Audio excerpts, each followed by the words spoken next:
understand, because so far we've spoken about variables, we've spoken about operations, and today we'll talk about data types.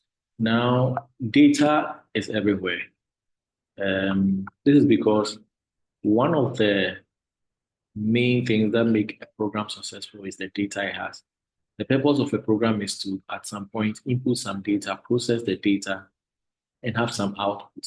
So data cannot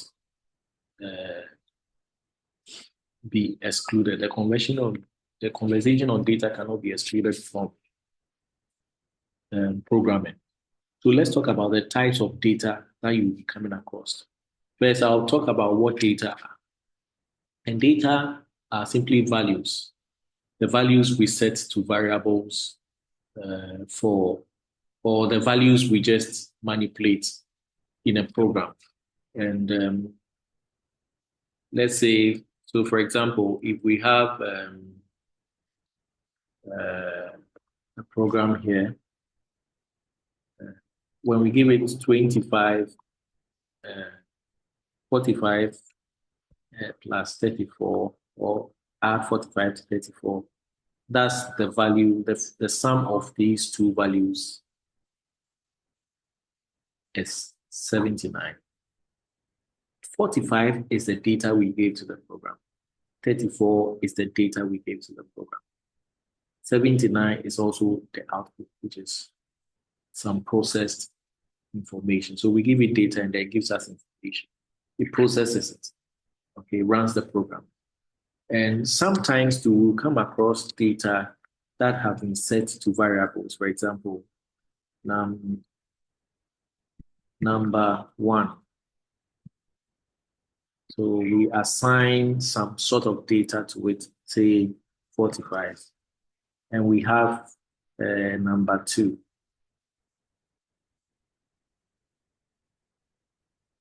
Here.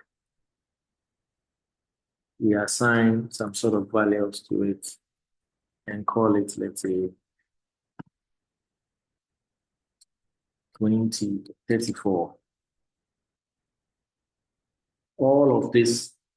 So if we say the sum of these should be equal to, or should, this time we are doing the left-hand assignment. Okay. So number 1, and the operator comes, then the number 2. So I said a new variable should be called sum, and I set it to 79 because it sums up these two values. If I change the value here, the value for sum2 is going to change here. So I say, if I override number 1 as, or I say this time, set number 1 to 20, the value for sum is also going to be affected here once I set a new value, because the sum is dependent,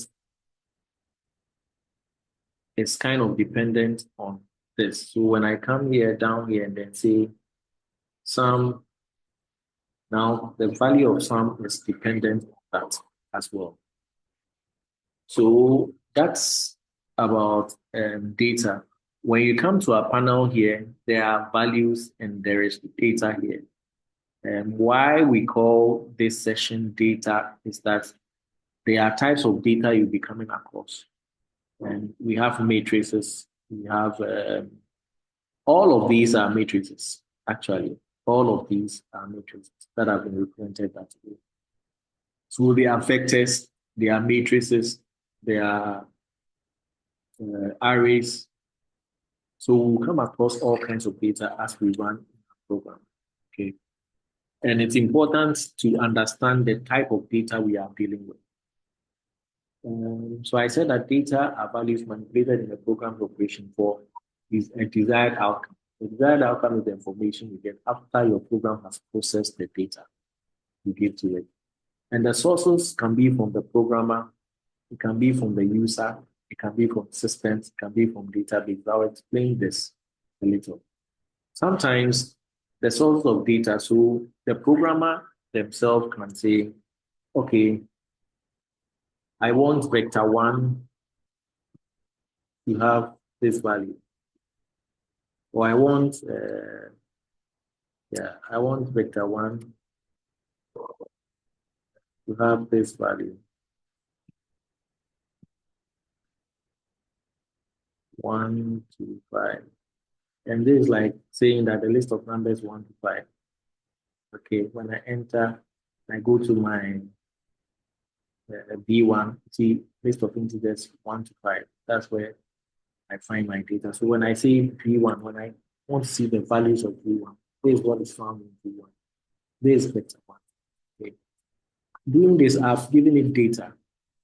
And it can also come from the user. For example, I want the user to supply me data, and I say um, user address, let's say their address, give me their home address. So I say user address should be equal to read line. Read line is a function for reading information from the user. And I want to ask it for a prompt. So the prompt should say that user address or home address.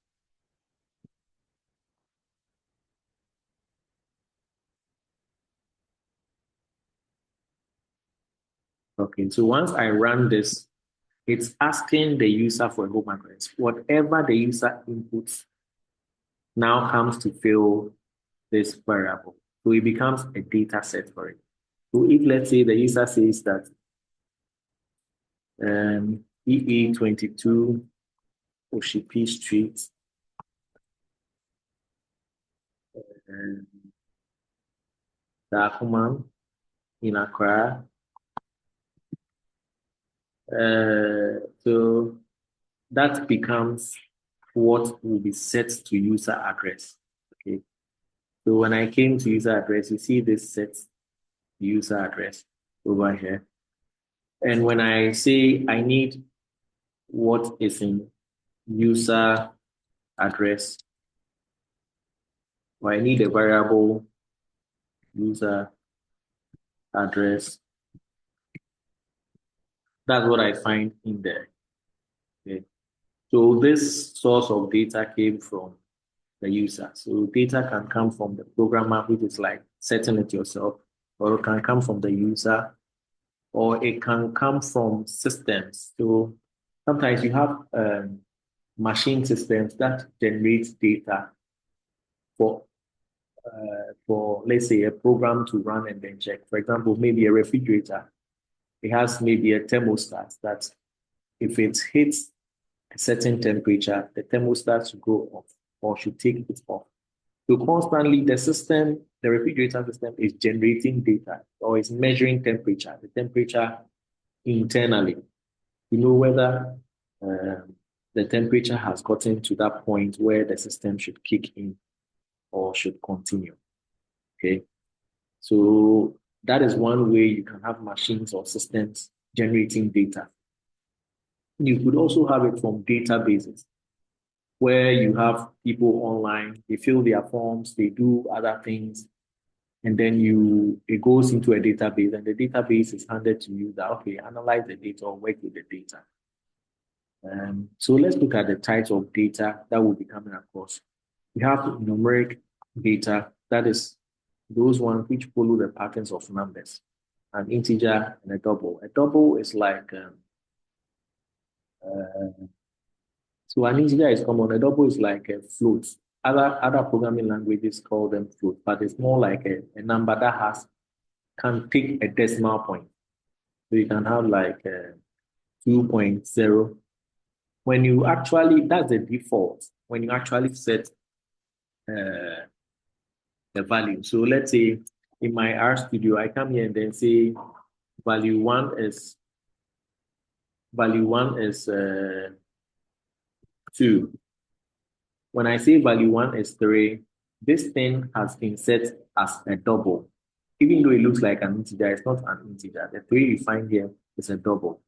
So I can say, if I want to check for the type of data, I can say type of B1, and then it gives me the double over here. Okay. So this is what proves that that thing is a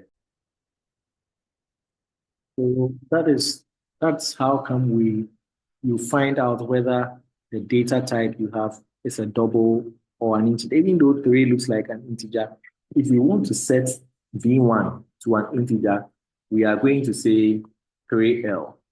So in R, 3L is a nomenclature for the integer.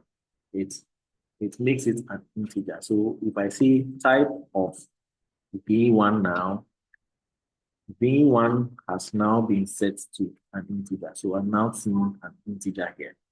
Okay. So sometimes you can see a value, but we usually call it a double. So this is actually, instead, I've set it to 3, but this is actually seen by the system, our system, as 3.0. Okay. In other programming languages, we call them floats. Float. But in R, it is considered as a double. Okay. So that's the type of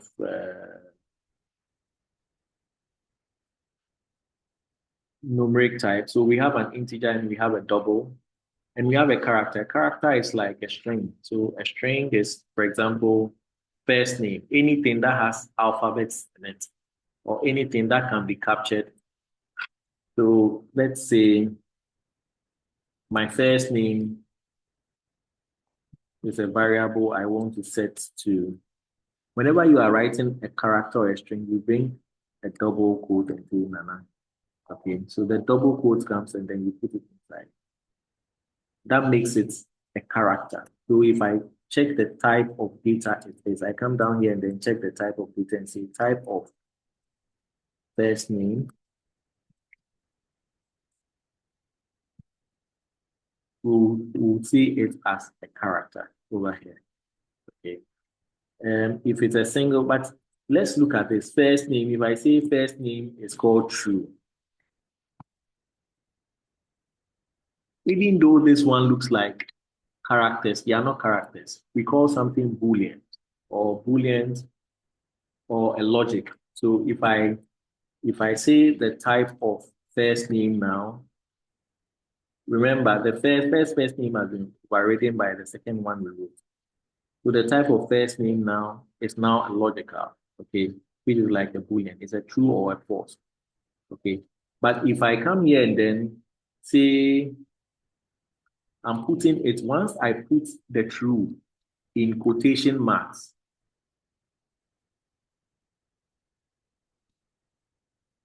once I put the true in quotation marks, it's no longer a Boolean. The system will recognize it as. So when I go to type of first name,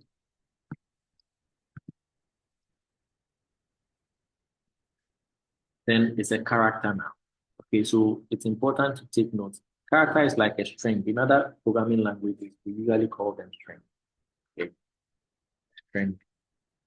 So that is also a type of data. Anything alphabetical, if it's in quotes, then it's considered a character.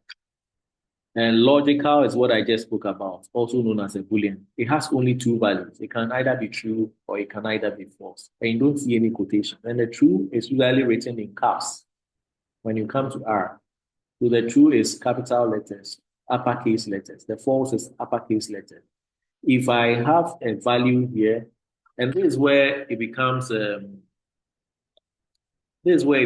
even more dicey because even though I have let's say first name, when I set it to T here, first name is considered as true. Okay, so type of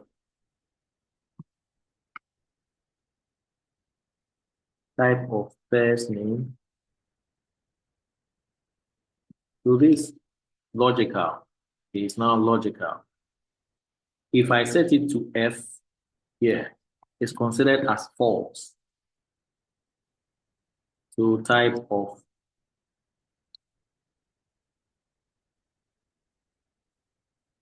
or if I say first name, just first name, if I call the variable here, first name, you see false comes up. So these are some of the shorthands which you can use for variables T and F. But once you put it in a quotation mark, it becomes a string or it becomes a character. Okay, so it's important to take notice of such uh, differences. And the other one is a complex. A complex number is one which has a real part and an imaginary part. So sometimes you see a value like you can say first number, see a value like first number, and then we set it to 4 plus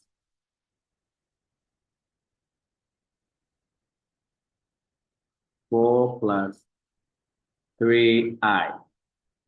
So the 4 is the real part, the 3i is the imaginary part. Okay.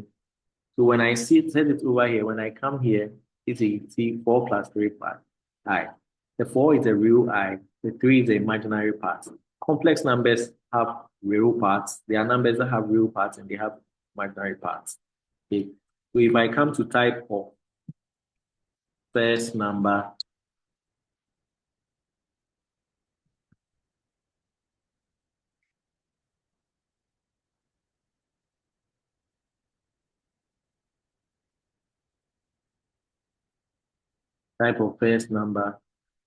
is going to be complex.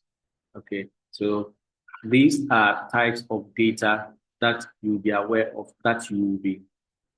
And if you want to check the classification of the data, you see the classifications are broader. So let's say for this number, for example, if I come to over here and I say number 1 is 23L, that's an integer. If I come to the type, it will tell me type of data. It will tell me specifically that number 1 is an integer, right? But if I come to the classification of data, that is using class and say number 1, it will tell me the classification of the data, whether an integer is a numeric or number 1, whether it's a numeric or it's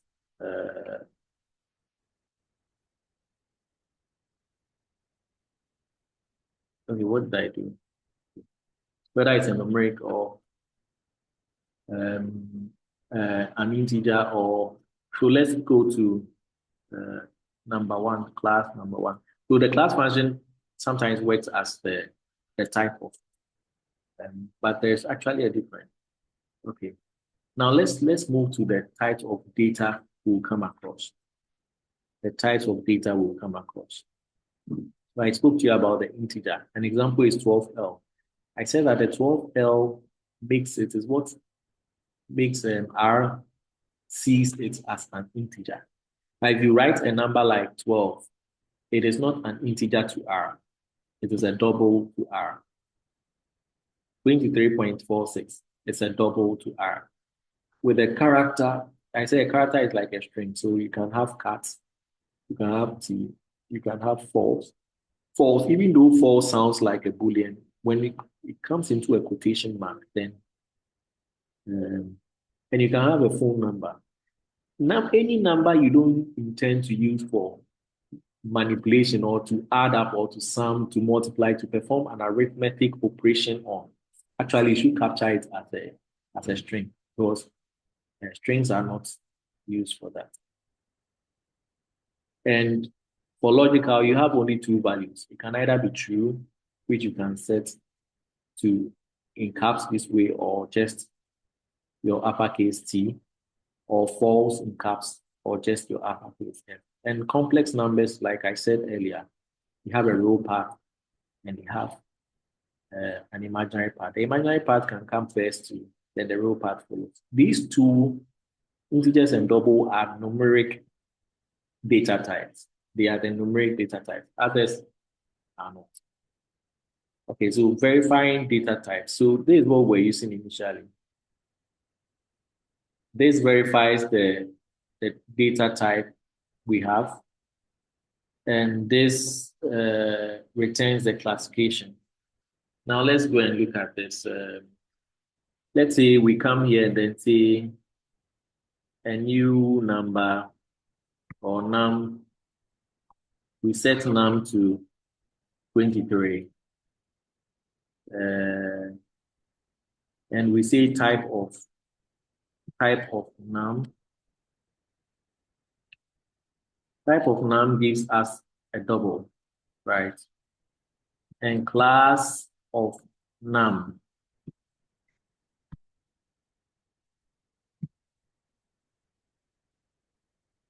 will give us a numeric. So the class gives us the classification, and the type of gives us the specific involved.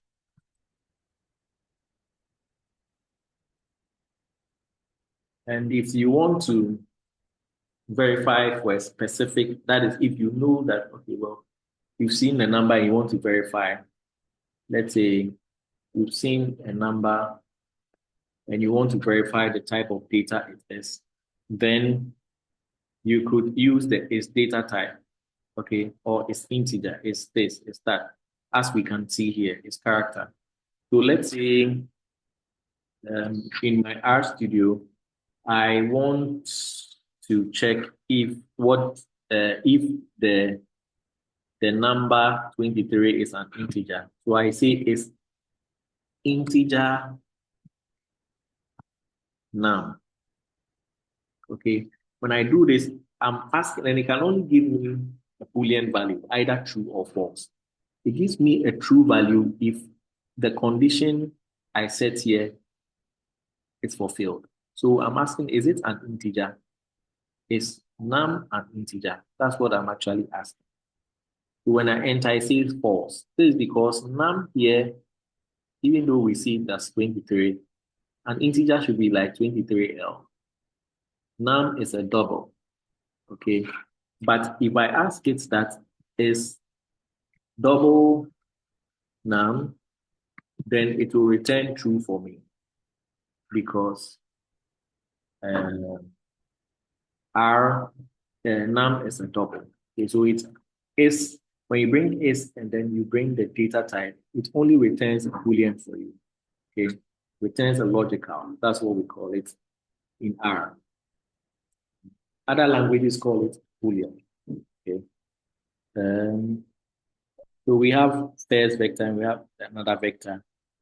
And you want to ask it if this vector, is it Boolean? Is it an integer over here? It's not an integer, it will return double because the numbers here are double. If we had 1L, 4L, 6L, then it will return an integer or it will return true. So over here, it returns false since A1 is a double. And over here, we ask it V2 character true TFT. Even though it seems like alphabets, they are not character. They are Boolean values or they are logical. So it will return false since V1 is a logical. Okay.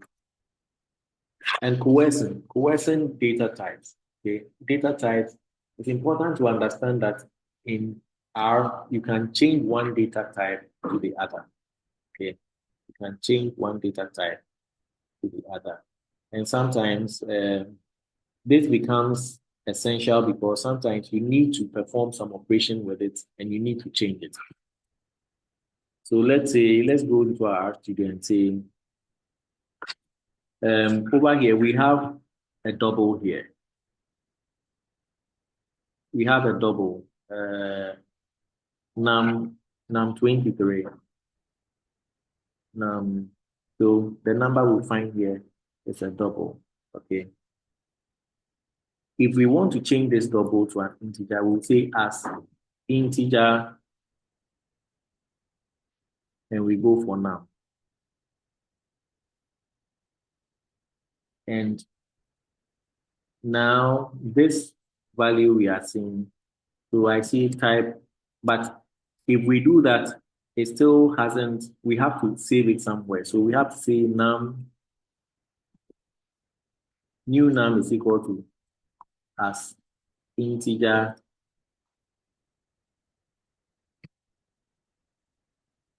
and num. Then if I come to the type of num is now an integer. Initially, num was a double, right? But let's look at num here. It has become 23L. And I can convert num also to, let's say, a double again by using that code, which says that num is equal to as double. So this function is actually, this method is for changing things into, so when I hit enter, let's say this is 23L, which is an integer. I'm now converting it here to a double. When I hit enter, you see, it has converted it back to a double. So we call this process coercion. Coercion is the process of changing one data type into the other. And sometimes you need to do this because it helps you. I'll give you another example. Let's say you are picking the age of a user and you are using readline. So readline, and then you see that it should have a prompt asking the user's age and say, what's your age? When I run this, what's your age? And I give it 43, or let's say, now I'm very old, so 90. Let's see what happens here. This 90 that was supplied to it came in as a string. Actually, 90 is a number. So I want an integer. Okay. I don't want a string. So I want this particular age to come in as an integer because it's a number. It can be increased. It can be used for data analytics. So what I'm going to do here is instead of just saying age is readline and that, I'm going to put this entire thing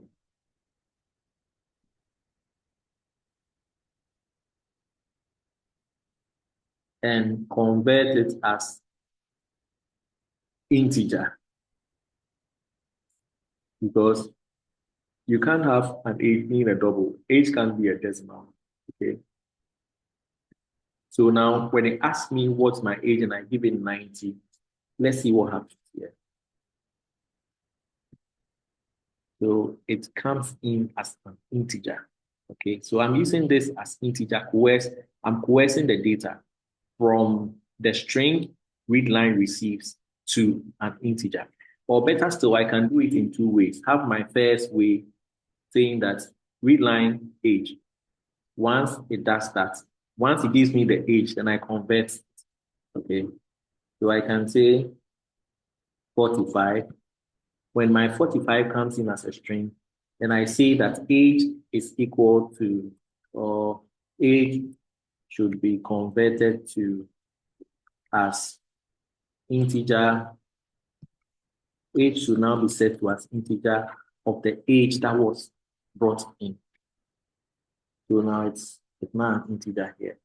So these are ways which it can be helpful, especially when you are receiving data and you want to just convert the data the user receives, which is sometimes very helpful so that you don't have invalid data coming that you can't use. So that's a quick one about the various data types you can have and conversions. So there's an example of a readline thing we just did. It's over there.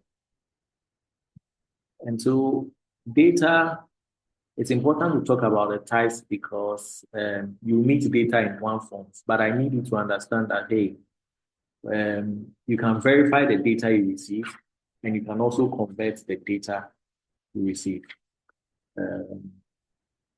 So this is for week 2.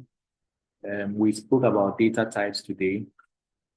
We said data are values that come in and we need them, our program needs them to run. And sometimes our program works on them and we want to save it permanently. The moment we close our program, all the variables go away. We want to save them permanently, we have to write it into a file. That gives it permanent storage. And we said that These are the major types of the data. We have the integer, we have double. Take note, for you to notate something as an integer, you bring a capital L.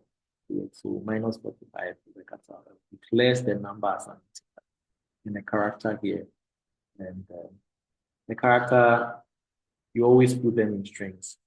Single quotes are usually by notation for single characters, but most of the time you put them, and they can have spaces between them. The space is also captured, like 054 space 744 space 8807. So that's one thing worth knowing. And we said that the type of data can be verified using type of, and you put your data object. When we talk about the data object, it's either your variable or data. I'll see you in the next lesson. If you have any questions, you can still always send it to my email, which I have provided earlier, or you can drop a comment. Thank you very much.